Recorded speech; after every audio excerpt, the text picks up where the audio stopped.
Hi student. हम previous lecture में पढ़ रहे थे कि काउंटेबल और अनकाउंटेबल नाउन को हम कैसे फिक्रों के अंदर लिखेंगे और उनकी प्रॉपर एक्सप्रेशन कैसे होगी। तो कुछ डियर स्टूडेंट चीज़ें ऐसे होती हैं जिनको आप रूल को आपको समझना होता है, और कुछ चीज़ें ऐसी होती हैं जो इंग्लिश में आपको याद करनी पड़ती हैं। जैसे वर्ब्स की लिस्ट है वो आपको याद करनी पड़ेगी, आपको इडियम की लिस्ट है वो आपको याद करनी पड़ेगी, वोकैबलरी आपको याद करनी पड़ती है। तो इंशाल्लाह उसको भी हम आपको जहन नशीन करवाएंगे मुख्तलिफ अंदाज में, मुख्तलिफ तरीक़ों से।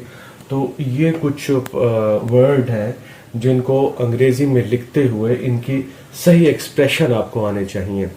आपको पहले बताया था कि ये जो अनकाउंटेबल नाउन है, जो काउंट नहीं होते, उनके लिए हम स्पेसिफिक एक्सप्रेशन उससे पहले लगाते हैं ताकि आपको ये अंदाज़ा हो सके, आपको ये पता चल सके कि प्रोफेशनली ये वर्ड कैसे जो है वो नेटिव स्पीकर, नेटिव राइटर, जो रीडर हैं इंग्लिश, वो कैसे लिखते हैं और आपने अपने फिक्रों के अंदर कैसे इसको लिखना है। और डियर स्टूडेंट, इसके सबसे बेहतरीन तरीका इसको याद करने का ये है कि छोटे छोटे कार्ड बना लिए जाएं और वो कार्ड आप अपने पास रखें, बुक के अंदर रखें, और वो रोज़ाना उठको एक बात देख लिया करें। क्योंकि मैं आपको बताऊं कि कभी भी इंग्लिश आपको ऐसे याद नहीं हो जानी कि एक बार आपने ये लेक्चर सुनना है उसके बाद आप समझें कि आपको याद हो गई है, ईडियम आपको एक बार पढ़ने से याद हो गए हैं, वोकैबलरी आपको याद हो गई है। ये आपको बार बार चीज़ें पढ़नी पड़ती हैं। आप चाहे किसी भी लेवल की ज़हीन है, किस लेवल की भी आपकी अंडरस्टैंडिंग है, आपको पता होना चाहिए कि एक कॉन्शियस लेवल होता है, फिर एक सब कॉन्शियस, फिर अल्ट्रा कॉन्शियस होता है। वो चीज़ें जो हमने आज पढ़ी, अभी पढ़ी, वो आपको जहन नशीं रह जाएंगी। जो आपने हफ्ता पहले पढ़ी वो सब कॉन्शियस में चली जाएंगी। वो जो आपने कई माह पहले पढ़ी थी वो अल्ट्रा कॉन्शियस से होकर आपके जहन से निकल जाया करती हैं। तो अपनी मेमोरी को शार्प रखें, इनकलकेट करते रहें वो चीज़ें जो आपने पढ़ी हैं, और जब आप ये चीज़ें एक बार आप पढ़ लेंगे और बार बार इसको दोहरा लेंगे, फिर इंग्लिश पढ़ते हुए आपकी ये सामने चीज़ें आएंगी, तो फिर आपको इंग्लिश पढ़ने का बहुत मज़ा आएगा। आप जब इंग्लिश मूवीज़ देखेंगे, इंग्लिश मूवीज़ सुनने का आपको बहुत मज़ा आएगा, क्योंकि आपको चीज़ें समझ आ रही होंगी। जब आपको चीज़ें समझ नहीं आ रही होती तो फिर आपके लिए मुश्किल से मुश्किल हो जाती है इंग्लिश। हम कोशिश कर रहे हैं कि ये जो लेक्चर सीरीज़ शुरू की है ये उन बच्चों के लिए बिलखसूस जो मैट्रिक से ऑनवर्ड एजुकेशन हासिल करते हैं और उनकी इंग्लिश का इशू होता है, इंग्लिश की सप्लीज़ होती हैं, या वो किसी भी मुकाबले के इम्तिहान में बैठते हैं, वो खा सूबाई हो या वफाकी हो, फेडरल पब्लिक सर्विस कमीशन हो या सूबे के पब्लिक सर्विस कमीशन हो, इंग्लिश बाहर कैफ मौजूद होती है। और इंग्लिश के मोड को यूज़ करके सारी आपकी पेपर अटैम्प्ट होने होते हैं या आपके इंटरव्यूज़ हो रहे होते हैं। तो आपकी अगर इंग्लिश ठीक है तो आपके एक्सप्रेशन का जो आगे आपका एग्जामिनर होता है उसका बहुत इम्पेक्ट पड़ता है आप पे।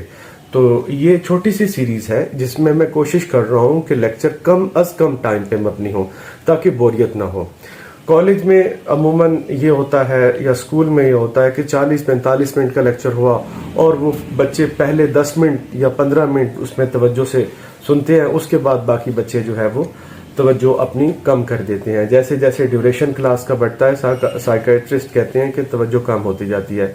हम कोशिश कर रहे हैं कि ये आपको छोटे शॉर्ट क्लिप की सूरत में इंग्लिश आपको बताई जाए, और इसको आपको याद करने का जो मैं आपको तरीका बताऊंगा, या तो ये वीडियो आप बार बार सुने, या उसका दूसरा तरीका ये है कि आपको ये एक कार्ड बना लेना चाहिए, या इसकी तस्वीर जो है वो आप अगर स्क्रीनशॉट ले लें तो वो आप अपने पास रखें और इनको बार बार पढ़ते रहें। जैसे एक वर्ड है एब्यूज।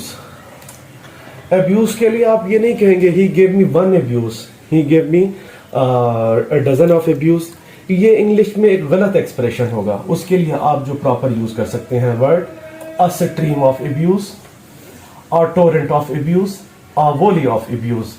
अब ये तो आप पहले शायद जानते हो, ये दो वर्ड आपके लिए डियर स्टूडेंट्स न्यू हैं। ये भी आप जब यूज करेंगे डियर स्टूडेंट, एब्यूज के लिए प्रॉपर एक्सप्रेशन हमेशा याद रखिए, a stream of abuse, torrent of abuse, volley of abuse. ये शायद आपके लिए दो नए वर्ड हो, इनको ज़हन नशीन कीजिए, कार्ड में लिख लीजिए। इनका मतलब अगर आप डिक्शनरी देखेंगे तो भी आपको इसी के पैरेलल ही मिलेगा, यानी कि वॉली कहते हैं ब्रस्ट को, जैसे गन चलाते हैं तो वो चिंगारी से निकलती है, और टोरेंट को भी बारिश को भी कहते हैं, और इसके अलावा इसके कहते हैं कि आउट ब्रस्ट होना किसी चीज़ का या किसी चीज़ का मतलब नेगेटिव सेंस में। अब्यूज़ आपको पता है कि गाली गलौज को या बेइज्जती को कहते हैं, तो आपने अगर उसको लिखना है कि ही मेड मैनी अब्यूजेस, तो ये बहुत गलत होगी अंग्रेज़ी, तो आप हमेशा लिखेंगे टोरेंट ऑफ अब्यूज़, या टोरेंट्स ऐसे लगा सकते हैं, वोलीज ऑफ अब्यूज़ कह सकते हैं अगर आपकी वो एक्सप्रेशन के ऊपर होता है। बाहर कैफ कहने का मकसद ये है कि अब्यूज़ को हमेशा इन तीन के हवाले से, तीन प्रॉपर्टीज़ के साथ आप अब्यूज़ का वर्ड यूज़ करेंगे। इसी तरह चलिए नेक्स्ट की तरफ चलते हैं। एडवाइस भी हमेशा, जैसे आपको पहले बताया था, एडवाइसेस नहीं आप कहेंगे a bit of advice, a piece of advice, a word of advice. इनको भी आप कार्ड में बनाकर याद रखिए। ब्रेड को, रोटी को, a loaf of bread, a piece of bread, a slice of bread. इसमें से जो भी आप वर्ड यूज करना चाहें आप कर सकते हैं, लेकिन इनके अलावा कोई वर्ड आप यूज नहीं कर सकते। आप ये नहीं कह सकते गिव मी 2 ब्रेड, आप कहेंगे 2 pieces of bread, 2 slices of bread, या अ लोफ ऑफ ब्रेड, या 2 लोव्स ऑफ ब्रेड। और इसी तरह चॉकलेट को आप जो एक्सप्रेशन यूज करेंगे, आप उसके लिए जो वर्ड यूज करेंगे वो करेंगे अ बार ऑफ चॉकलेट।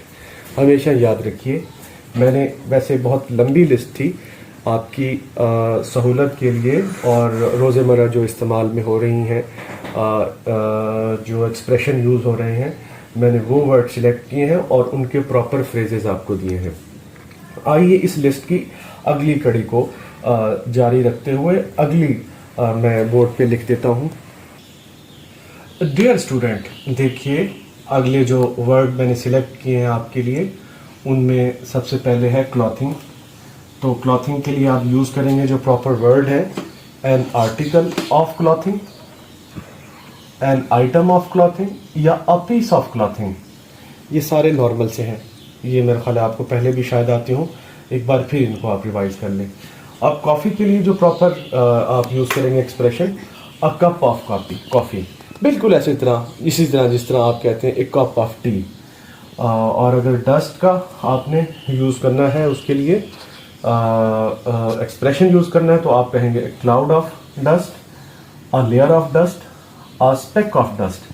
स्पेक का मतलब ये है कि बारीक सा स्पॉट, छोटा सा हल्का सा ऊपर लेयर तो ये हो गया। क्लाउड एक पूरा वो जैसे वॉल सा होता है, बादल सा।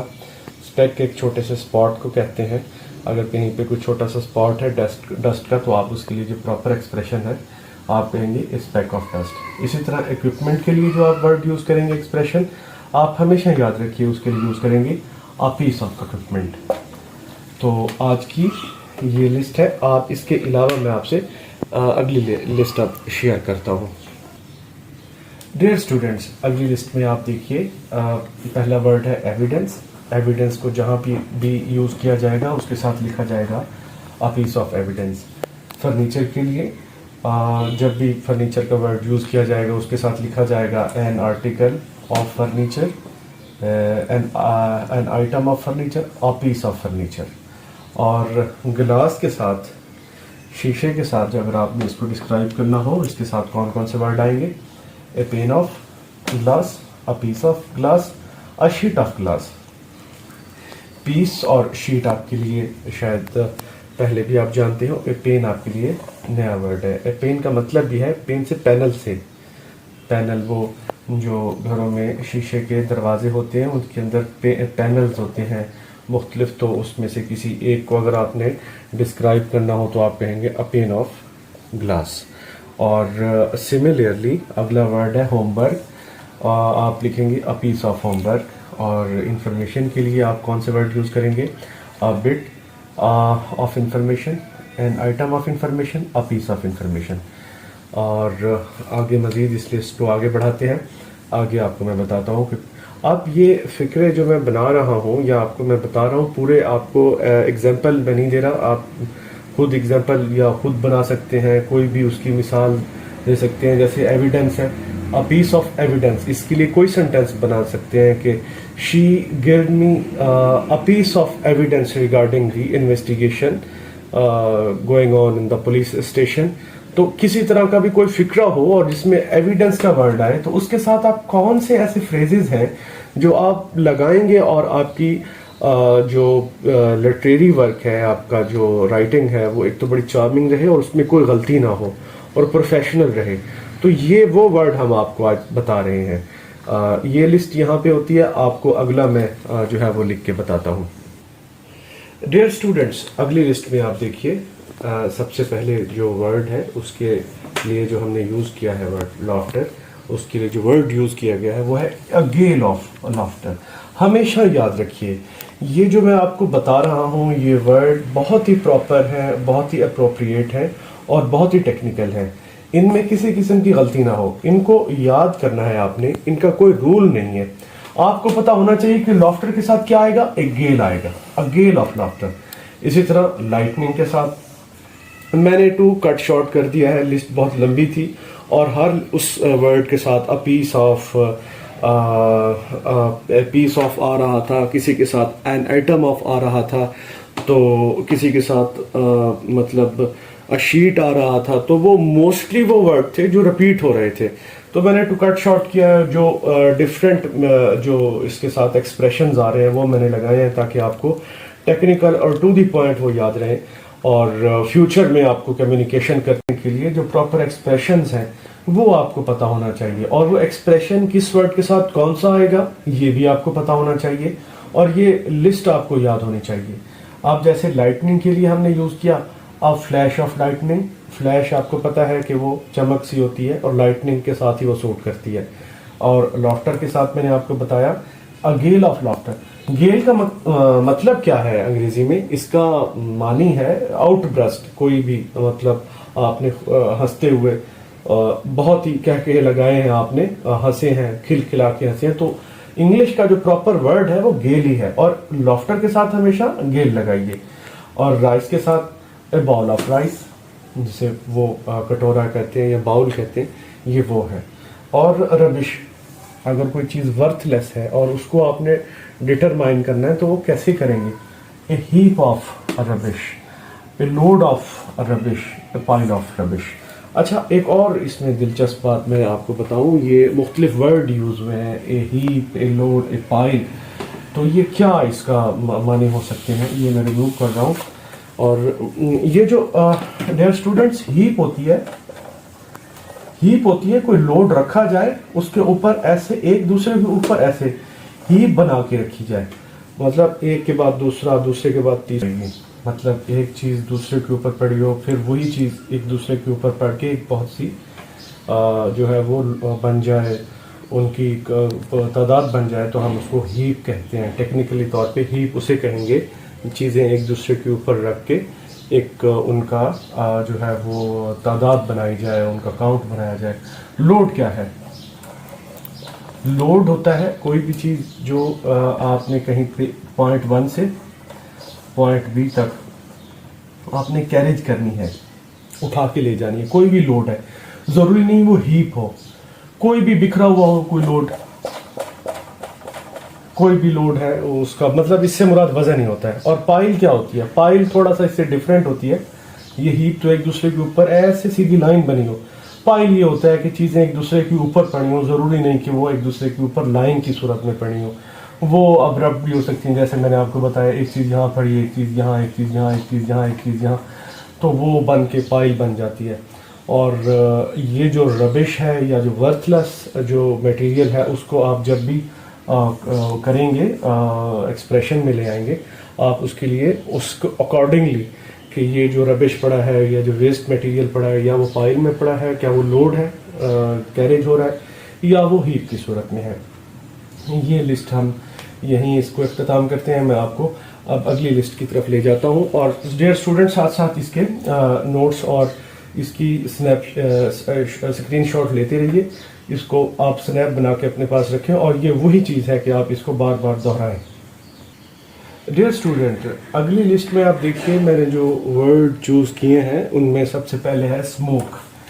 और कोशिश मैंने की है कि जो रोज़मर्रा में यूज़ हो रहे हैं वर्ड उनका आपको पता हो, क्योंकि आपने जब अपनी रेगुलर इंग्लिश में ये लफ्ज़ लेके आने हैं तो ये वर्ड आप प्रॉपरली कहीं पे लिख सकें और बोल सकें।